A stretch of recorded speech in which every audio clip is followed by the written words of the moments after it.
So we're on the bottom of page Reish Yud Daled, which is 216 on the bottom right column. Reish Yud Daled is not 216. Reish Yud Daled is actually 214, but in your PDF app it's 216. V'hine bechulin. You see that paragraph at the bottom of the page? Marlene, you see it? You had it on your phone? I haven't updated No. to do that. Your phone is not a... Okay. It's Ita, it's written, He'id Rabbi Yehoshua ben Zeruz ben Chamiv shel Rabbi Meir lifnei Rabbi. Rabbi Yehoshua, the son of Zeruz, the son of the father-in-law of Rabbi Meir, said in front of Rabbi. Who's Rabbi? Who's Rabbi? Rabbi Yonatan? Yeah, Rabbi Yonatan, the author of the Mishnah. Al Rabbi Meir shachal aleh shel yerek bevet Sha'an. That Rabbi Meir ate a green leaf, a vegetable leaf, in Bet Sha'an. What's so problematic about eating a vegetable leaf in Bet Sha'an? Should I answer? Yeah? It was dry place. It was conquering of David, so it was Maaser, the Rabbanan, or they're not sure about the Maaser status. I hope you got a discount on tuition, but you don't have to ask for a refund. Okay, Baruch Hashem is that's exactly right. There's an argument. It's disputed territories. Bet Sha'an is a question of how much of the kedusha of the land of Israel it has. We learned Gitin this year, so. Oh, very good. So what did he do? He eats a green leaf without tithing it, meaning he takes because he believes it's not Eretz Yisrael. And Rabbi Meir, when he heard Rabbi Yonatan, when he heard this story, he said, "Okay, everything in Bet Sha'an, based on that testimony, nothing in Bet Sha'an needs to be tithed." The fact that such a great person considered it to be outside of the borders of the land of Israel in terms of tithing, everybody can rely on that. And his brothers and the house of his father, immediately they rose up. Every person who starts learning Shulchan Aruch and tries to follow Shulchan Aruch gets attacked by their family in the exact same words. The wording is, something that your father and your grandfathers and all your ancestors prohibited, they treated it like it was not allowed, now you're going to come and suddenly permit it? Who are you? You're breaking the chain. We never did this in our family. You ever hear that? Mm-hmm. Yeah. Darash lehen mikra zeh. And so he teaches them a pasuk. The pasuk is referring to Moshe. We have this serpent that the Jewish people are worshiping. It's an idol. And finally, we destroy it. So the question is, how did the Jewish people go for so long? Asa. Efshar ba'asa. Who's Asa? He's a righteous king. V'lo bi'aro. Ba'Yehoshaphat. V'lo bi'aro. How could it be that all these righteous kings and they didn't destroy the idols the Jewish people were worshipping? V'lo kol avodah zarah sheba'olam asa v'Yehoshaphat bi'arum. All the idol worship in the world, Asa and Yehoshaphat destroyed. And the makom hinichu lo avotav l'tgader bo.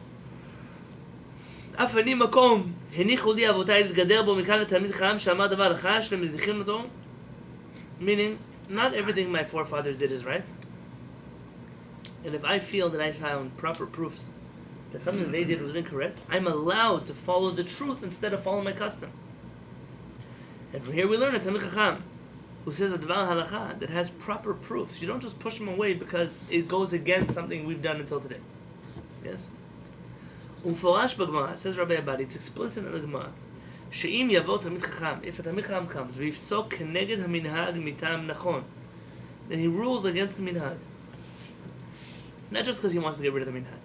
He rules against the minhag with proper proofs. The burden of proof is on him, so he proves himself.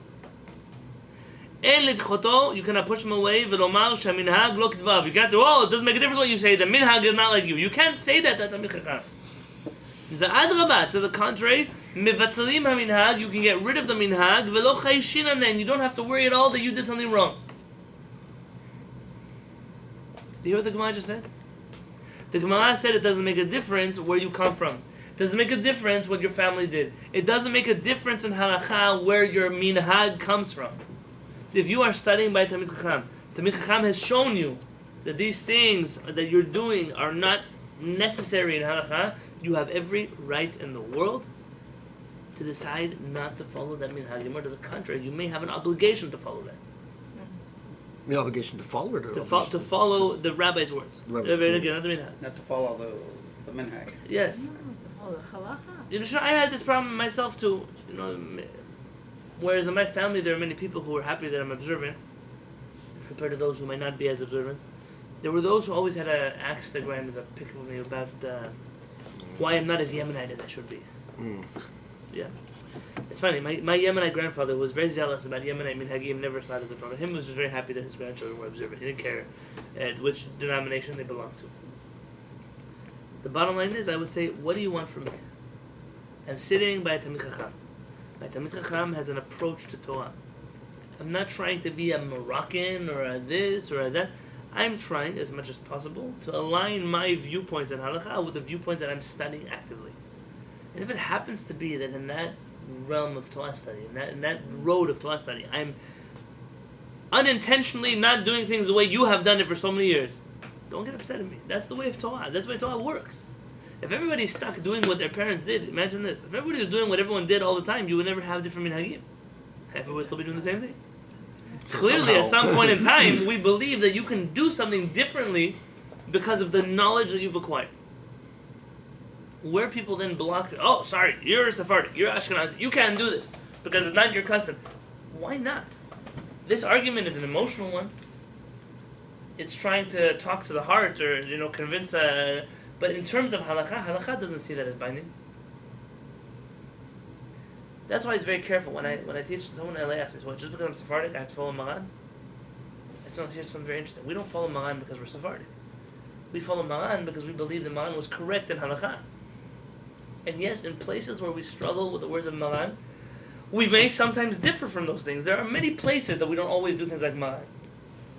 So how does that fit in with following Maran? It's like anything else. If I'm a student of Al-Peretz, but at a certain point in my life, I'm going to discover there's a certain way in which I cannot view the halakha differently than this way. But Al-Peretz didn't view the halakha that way. Which obligation do I have? To follow Al-Peretz, to follow myself? Your own truth. Your own truth. It's not chas v'shalom. I didn't come from a place of I'm the king, I know everything. That's not the attitude. The attitude is one of seeking truth. So what am I following? Every chacham, a Sephardic one, an Ashkenazi one, a Yemenite one, all of them had one minhag. Their minhag was follow the truth. And that means that if you want to make your Sephardic or Ashkenazi great-grandparents happy, follow the truth. And you can only judge the truth based on the tools that you have. And nobody will ever look at you and say, oh, you're not following our truth. And that's not the way it works. Only petty people can think this way. Vayem Shulchan Aruch Yoreh De'ah. Look at Shulchan Aruch Yoreh De'ah. Reish Mem Bet. Sif Yud. Shekatav Mechaber. Maran writes, Yesh mi shekatav. There is some... By the way, look. This writing, Rabbi Abadi is a Sephardic rabbi. He uses the words Mechaber. He calls Maran the Mechaber, the author. Ashkenazim call Maran Mechaber, not Sephardim. Almost always you find a book says Mechaber, we know that it's an Ashkenazi rabbi who wrote it. Any book see the Maran, you know Sephardim wrote it. Chazon Ish, an Ashkenazi rabbi, he calls Maran Maran. So sometimes there are crossovers. Why does Rabbi Abadi call him the Mechaber? Rabbi Abadi is a product, he's a student of Rav Aaron Kotler. There's nothing embarrassing about that. Oh, maybe not Sephardic, real Sephardic. I don't know what that means. He's a student of one of the greatest Ashkenazi Rosh Yeshiva who lived. Because of that, it shouldn't surprise you that random words will sneak into the vocabulary. So what? Yesh mi shekatav. Maran writes, there is somebody who says, She'asur lechacham la'atir davar tamua. That a chacham cannot permit something which would be interpreted as unusual. Shenira la'rabim she'tir et asur. You cannot allow something that people think is not allowed. Gelatin is kosher. Everyone thinks gelatin is not kosher. According to this opinion, you can't say that. So I think we're following the truth. Right? You have to, yeah, but you can't. So you can follow your truth, but you can't teach it in public.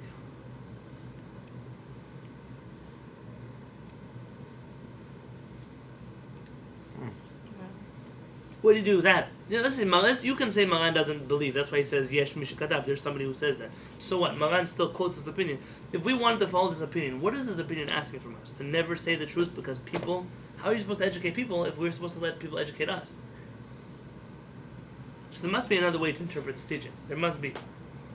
So along comes the Shach. The Shach says, the Katav Alav Shach.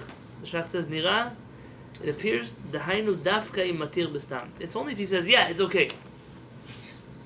וכן נראה מהראיות שהביא בהגות מימונית, and if you look also in the commentary of הגות מימוניות, אבל אם אומר לשואל טעם בדבר, או מראה לו פנים, או שמביא ראיות מתוך הספר, מותר. The Shach says that if the rabbi proves himself, either he explains it to the person, or he quotes sources, or he shows them in the book that it says that way, then in that kind of situation, there's nothing wrong with teaching halakha properly. because we're not afraid what people are going to think. Well, if they're going to think that they have to learn halakha, that's what they're going to think.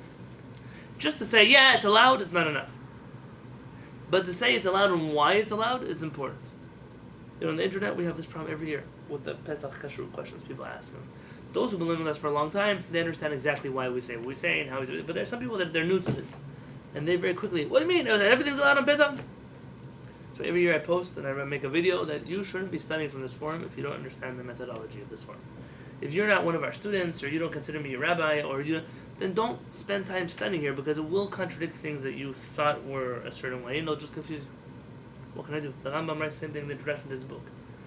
So if you don't belong to this camp, so just don't read the book. It's going to confuse you. He's a little sharper. He says, people who hate the truth will not feel comfortable in my book. So if you're from those who hate the truth, just don't bother reading my book. It will only cause you much suffering. That's what he writes. וזה כדברנו שיכול לפסוק וגם להתיר כנגד המנהג, and that, says Rabbi Abadi, is one of our proofs that it's okay to rule against the minhag. Because that which it says you cannot permit something which is usually prohibited and people will get confused, it's only if you don't explain it to them. But if you're teaching halakha, you're explaining it to them, that's a whole different thing.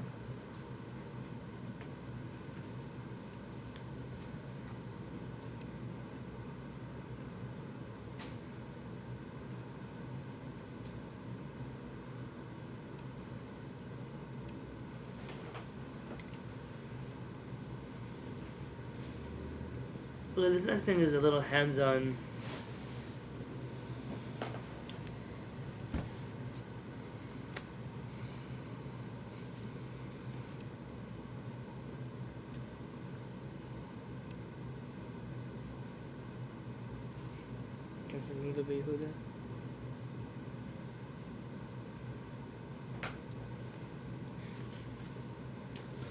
The Shaar has an interesting take on the laws of has an interesting take on the laws of shaving on Chol HaMoed. You're not allowed to shave on Chol HaMoed. Even if you shave before Chag, you're still not allowed to shave on Chol HaMoed. There are poskim, mostly among Chachmei Ashkenaz, I believe it's the Tosafot, who are the first to Rabbi Yonatan, first to permit it. Rabbi Yehuda seems to go on this road of, okay, what can you do? Let people violate a rabbinic custom on Chol HaMoed of shaving, as long as many people jumped on him for this heter. I have a letter from Chacham Matlub Abadi. I don't think he's related. Maybe. I don't think so. He's a Syrian to the Chacham. Was in the Syrian community in New York. If I'm not mistaken. But even in the Syrian community, not everybody quotes him. It was controversial. If I'm not mistaken, the reason for that is he was one of the few rabbis who refused to sign on the Syrian edict not to accept converts to the Jewish community. He wouldn't sign on it, and because of that, he paid the price, a very heavy price for it. Rabbi Matlub Abadi, he was clean shaven to Chacham, especially to Chacham. I only recently someone bought me his book and said to me that I very much enjoyed it. For example, in that book, he has a whole reason why dishwashers can be used for meat and milk. Entirely different logic than anything other rabbis have ever written. And so he says the same thing that we've always said, but for an entirely different reason, which only adds reason why the thing is mutar. So I might have made a shechianu when I read that tshuva. Could be. Okay, so he's saying that people were arguing with the Nadav B'Udah. Their complaint to Nadav B'Udah, the Siv Kashem Chol HaMoed, was not that he was deviating from they were having a hard time that he was deviating from a custom, but ultimately no one said he was wrong. Just that he's deviating from a custom, which means they clearly agreed that it was okay, it's just they didn't like it. They had a hard time with it. Nobody said, oh, he's a liar. Everybody who argued with him did so as if he's saying something halachically true, but it's not the custom. Let's go to the top right of the next page. V'hayom, and nowadays, he's going to go now through all the reasons why you can't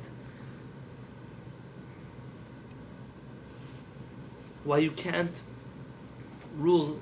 Why people say you can't rule leniently in halakha? Because of this, because of that. They have 101 reasons why the way in which we rule halakha is incorrect. V'hayom, nowadays, omrim al kol halakha haniret chadasha, every halakha which seems to them to be new, they call it chadash asur min haTorah. You know this. Chadash asur min haTorah. New flour is forbidden to be eaten on a biblical level, meaning it has to be yashan flour. It can't be chadash. How do they interpret this teaching? Don't do new stuff. Right, very good. Anything new is forbidden from the Torah, not just new flour. Once they came to Rav Kook, they had a big complaint on him. In his bedin, he wanted the bedin proceedings to be more efficient. So he hired a secretary to file all the stuff so that everyone would get a chance to go to the bedin.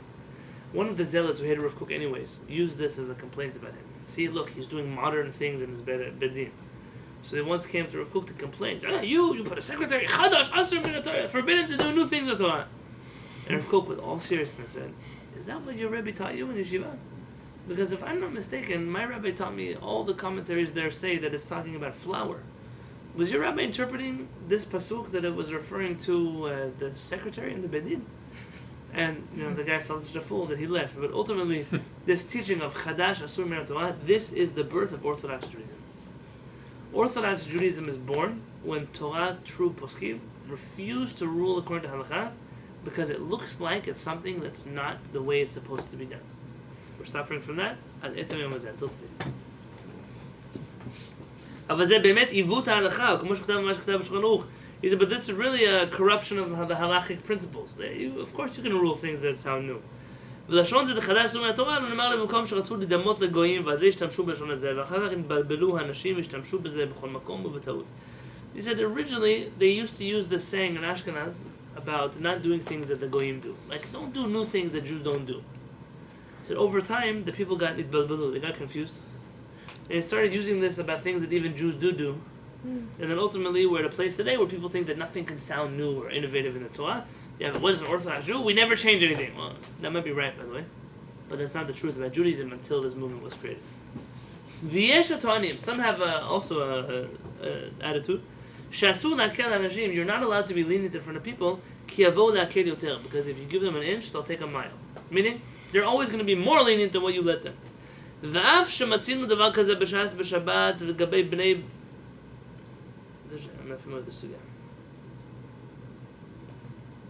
It's a place, and לא רצו להתיר להם כמה דברים כדי שלא יבואו להקל יותר משום שאינם בני תורה.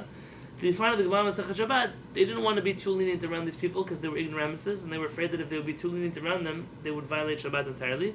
אבל הנה השולחן ערוך מלא מכל מיני קולות. It says, but look, the Shulchan Aruch itself is full of all kinds of leniencies. ואפילו הדין הזה שבשבילי גויים שמותר ועשו בגמר לבני בשכר משום שאינם בני תורה, אף על פי כן אנו מתירים כמו שכתוב בשולחן ערוך. He says, I do know this. Okay.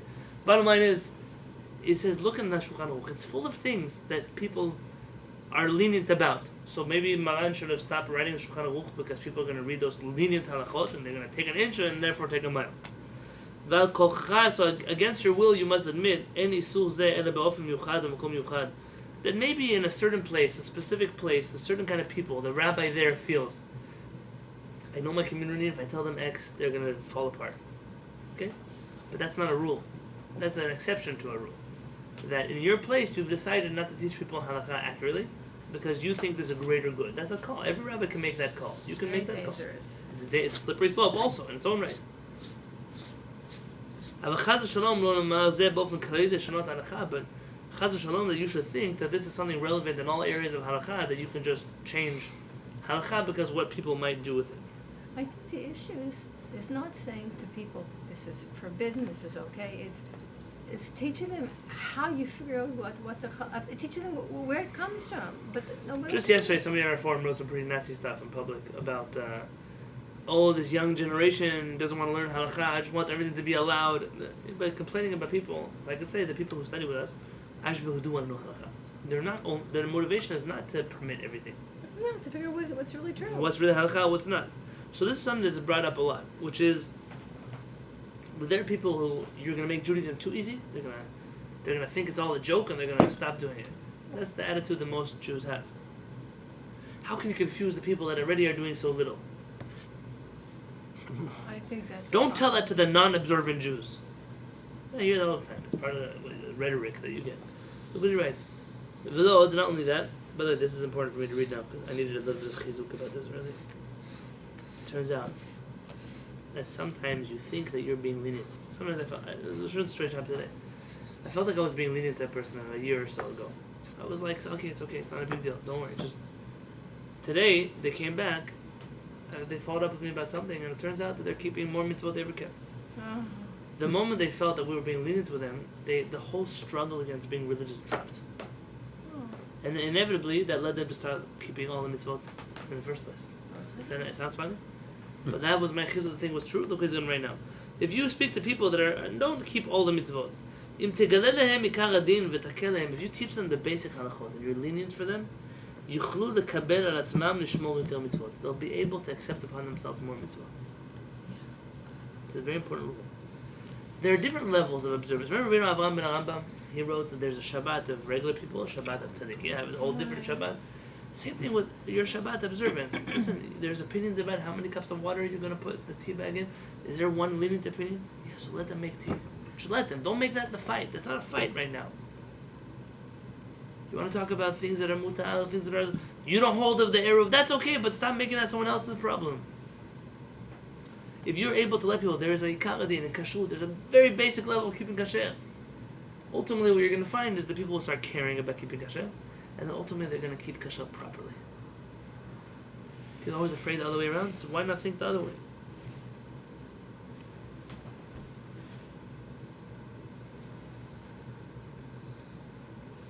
I'll read one more thing, we'll stop for tonight.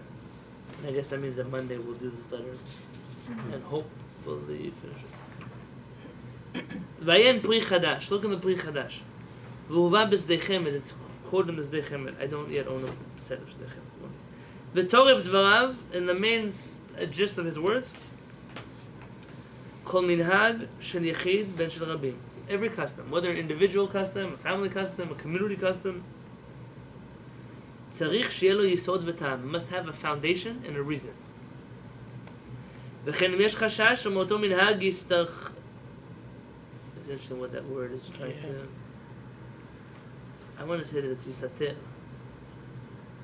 Shum isu. And if from that minhag could possibly happen that they're going to violate some kind of isu, mivatlinan lei, you uproot a minhag, vayen sham barichut. Remember we did a minhag the other day about waiting 40 or 80 days after childbirth? If I can tell you for sure that a couple is not going to wait that long, they're going to hold hands, they're going to sleep in the same bed together. Someone's going to have... They might not break all the halachot. So how important is your minhag? If it's going to cause someone to actually violate a halakha. What about thinking improper thoughts? Okay, so let's say they don't actually break halachot. They're thinking things that are wrong. But that's not enough reason. That's enough reason to get rid of a minhag. You know how many people speak bad about matzah? You hear people before Pesach trash talking matzah. We make a bracha and mitzvah. We thank Hashem for being able to eat matzah. People hate it. It's cardboard. It's constant pain. People say crazy things. On Pesach, before Pesach, matzah becomes like the mockery of Pesach. So your minhag of not baking matzot that are edible, is that you're accomplishing something? You think it's really making people keep extra? You're really causing people to trash talk the entire mitzvah. Where's the concern that maybe you're being strict and you're losing everything because of how strict you're trying to be? It's like when you hold sand. You hold the sand so tight it falls out of your hands. This is the way many things happen in halakha. You have a minhag. Sometimes we have minhagim. So be very careful what this minhag is going to cause people to do. See, how long do you have to wait after eating meat in order to have dairy? Depends. Kimaran says 6 hours, but what's the basic halakha? The least Between meals. Washing your mouth. Just wash your mouth. Wash your mouth. Rinsing it out. Most of Chachamei Ashkenaz, that's what they did for thousands of years. Hundreds of years. So now you know a person who's struggling with the whole 6 hour thing. And you see very quickly what happens. What happens is they realize they can never wait 6 hours after their meat to have coffee with milk. So then they gave up on the whole waiting thing. The next thing you know it, they're actually cooking meat and milk together. Because they gave up on the whole kosher thing. It was too hard. Don't you think it would have been better to tell them, hey, wait an hour. Wash your mouth out. Wait between meal to meal. Whatever it is. I mean, don't have dairy until you eat your next meal. You couldn't have found an easier halakha for them to do, and then realize that you telling them to be strict for 6 hours caused them ultimately to actually cook meat and milk together. But most people they're not able to think that way. You hear them say, Chas v'shalom. The people come to synagogue. Now we're driving to synagogue. What's the point of coming to pray on Shabbat if you drove to the synagogue? You know, that's a foolish thing to say. Can you imagine how many people keep Shabbat today because they initially drove to synagogue? Yeah. And how many people who knew that they would not be accepted to the synagogue if they drove, they didn't keep Shabbat, and their children don't keep Shabbat, and their grandchildren are married to people who are not Jewish, who don't keep Shabbat. And so what do you accomplish? By being so zealous for Shabbat. It doesn't mean to be pushovers in halakha. It means that every Jew, every learned Jew has to know what is the Karadin, what is the basic halakha, what are the rabbis at this halakha, what is a minhag in halakha, what is a proper thing to do, what is improper, and then be able to weigh every. Sure, it takes a lot more time to learn that way. But people who are not investing shouldn't be teaching in the first place. People who are not investing shouldn't be spokespeople for Am Yisrael. Recently, I was in a situation. It was uncomfortable, not for me so much, but it was uncomfortable because I had what to respond, but I couldn't do it. I was accosted by somebody from another community here in San Diego about how we really. It's obvious that we really don't follow halakha. So it's obvious to everybody that we don't follow halakha. And the only people who would ever study with us are people who lack HaShamayim. Oh, And thanks. yeah. Maybe we should go like have a little TP A little party TP over event? there. So I said what I said in order to put the person in their place. But I thought about it. This person views themselves as the representative of halakha, but they wouldn't even know halakha if I looked at them in the face. yeah. And so you actually, the irony of it all is this person who's saying that we don't keep halakha doesn't know halakha. I Doesn't know- certainly don't know doesn't know halakha. what. And if we were to argue with them in halakha, it would be like wouldn't be beating up a discussion. child. It wouldn't be a normal thing to do. With one hand tied behind your back. Yes, what can you do? What can you possibly do with such a person? So I put them in their place. Hey, it's not your place to speak like that. What do you know about these things? And you know, how dare you talk about people that come to study Torah? Like that much I could say. More than that, what can I say? What can you say to an ignoramus? Somehow we've created a Jewish generation where people who are ignorant feel that they're entitled to speak. It would be one thing if the people knew. It's okay for a person. I have people that study with me. People that I respect. I say, listen, we disagree with the stance that gelatin is kasher. Why? Cham David Shlush didn't like that. Moshe Feinstein didn't like that. Okay, what? So they say, but they're not. No one's saying, he's lying to you. There are two opinions on how to approach this matter, and we find one argument more compelling than the other one. Good. That's how mature people argue with each other. Mature. Very hard to find people who are one educated enough to know that there are two sides. Look, I have a brother-in-law. He's not just educated. He's a brilliant minhag. When he came here, he's been here a few times. He ate everything in my house.